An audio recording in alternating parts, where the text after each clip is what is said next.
नमस्कार। Something in between के 55वें episode में आप सभी का बहुत स्वागत है। कोरोना महामारी के कारण सरकार कई मोर्चे पर जूझ रही है। इसमें शिक्षा भी एक मोर्चा है। सरकार अजीब असमंजस में है। कारण है 12वीं की अधूरी परीक्षा। कोरोना के जारी रहते देश में कोरोना ने धावा बोल दिया है। अब तब करते 3 महीने बीत गए, परीक्षाएं होने की परिस्थितियां ही नहीं बन रही। कई राज्यों ने अपनी ओर से परीक्षा की व्यवस्था कर ली है, तो कई राज्य चाहते हैं कि परीक्षा टाल दी जाए। छात्रों को पूर्व प्रदर्शन के आधार पर या तो ग्रेड दिया जाए या उसी आधार पर अंक देकर उनकी श्रेणी तय कर दी जाए। मामला सुप्रीम कोर्ट में लंबित है, जिस पर अभी सुनवाई होना बाकी है। सरकार का असमंजस में आना स्वाभाविक है।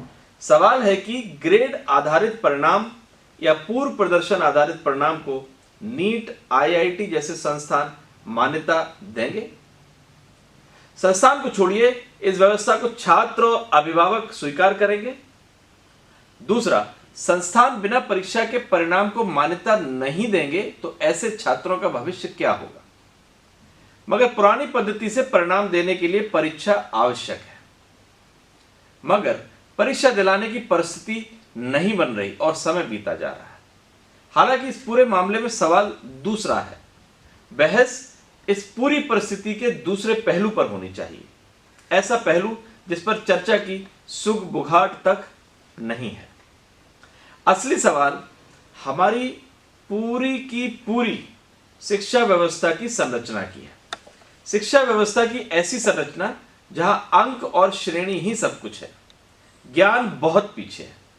शिक्षा व्यवस्था की संरचना ने इसी अंक और श्रेणी से छात्रों के भविष्य को बांध कर रख दिया है।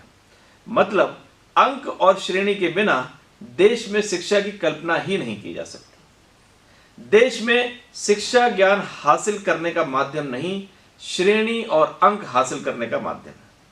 देश में ज्ञान का पैमाना श्रेणी और अंक है। सीधे शब्दों में कहें तो देश में अंक और श्रेणी ही ज्ञान है। इसी संरचना ने देश में रट्टामार शिक्षा को बढ़ावा दिया है।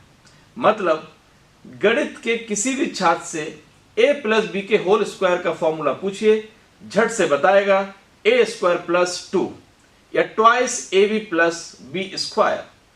अब उससे पूछिए ये क्यों होता है, 80% छात्र नहीं बताएंगे, क्योंकि ज्ञान के लिए क्यों, कैसे, कब का जवाब चाहिए।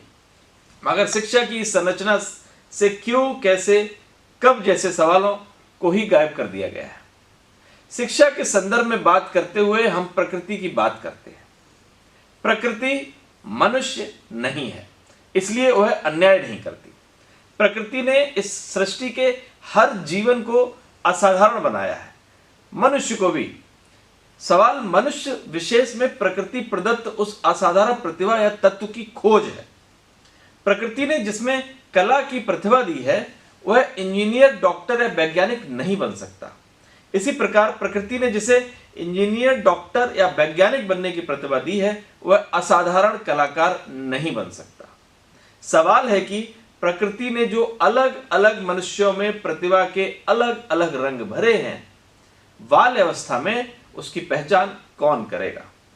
जाहिर है शिक्षा देने वाले शिक्षक या फिर उस बच्चे के अभिभावक। मगर स्थिति क्या है?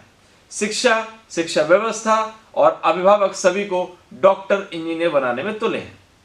इन्हें बच्चों की रुचियों का ना तो पहचान है और ना ही उससे रत्ती भर भी मतलब।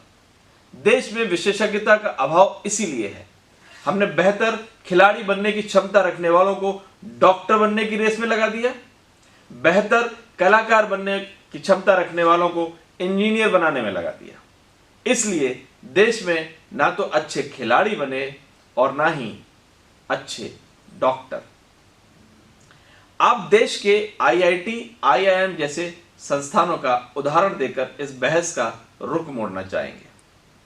मगर कोई बताएगा आईआईटी, आईआईएम में शिक्षा हासिल करने वाले तथाकथित प्रतिभावान छात्रों ने आविष्कार के नाम पर देश को क्या दिया? इस देश ने दुनिया को तब शून्य दिया जब आईआईटी की स्थापना भी नहीं हुई थी। जिस समय आर्यभट्ट ने दुनिया को शून्य दिया तब देश अनुवाद करने का सोचता भी नहीं था, मातृभाषा में सोचता था। और तब नालंदा, तक्षशिला जैसे विश्वविद्यालय अंक और श्रेणी बांटने की जगह ज्ञान बांटा करते थे। देश में मैकाले की शिक्षा पद्धति के बाद हावी अंग्रेजियत ने देश से मातृभाषा को छीनकर अनुवाद के सहारे सोचने वालों की फौज पैदा कर दी। इस व्यवस्था ने नया सोचने और नया करने की नींव ही भोतरी कर दी। वैसे भी इतिहास गवाह है, जीवन के हर क्षेत्र में न भूलने वाला योगदान देने वालों में उनकी संख्या ज्यादा है, जिन्हें अंक और श्रेणी के लिहाज से बेहद साधारण कहा गया।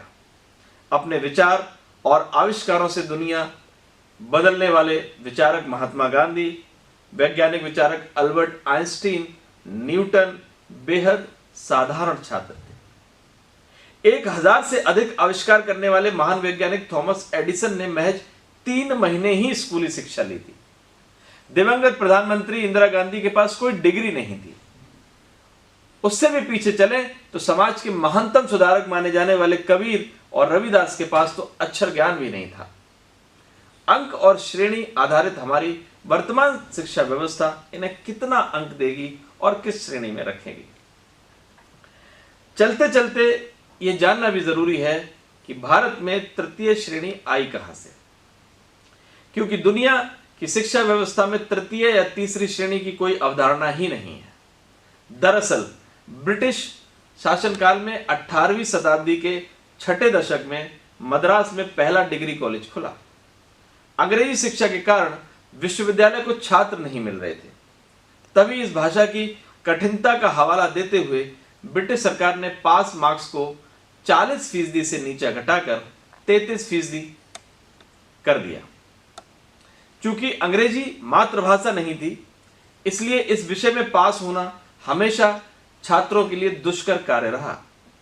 साल 1902 की the Indian university commission report में कहा गया है कि अगर अंग्रेजी में पास मार्क्स पहले की तरह 40% होते तो कोलकाता के ज्यादातर छात्र फेल हो जाते।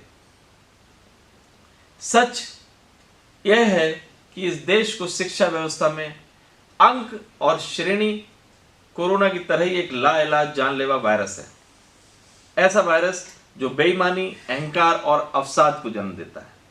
बेईमानी की कथाएं अनंत है।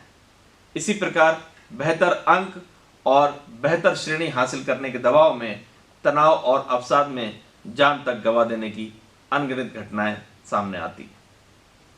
अब 12वीं की लटकी परीक्षा ने हमें अपनी शिक्षा पद्धति और शिक्षा देने की संरचना पर गंभीरता से विचार करने का अवसर दिया है। शिक्षा को बचाने के लिए इसे श्रेणी और अंक के दायरे से बाहर निकालने की जरूरत है। इस दिशा में देश जितनी तेजी से आगे बढ़ेगा, उतनी ही तेजी से देश की शिक्षा का भला होगा।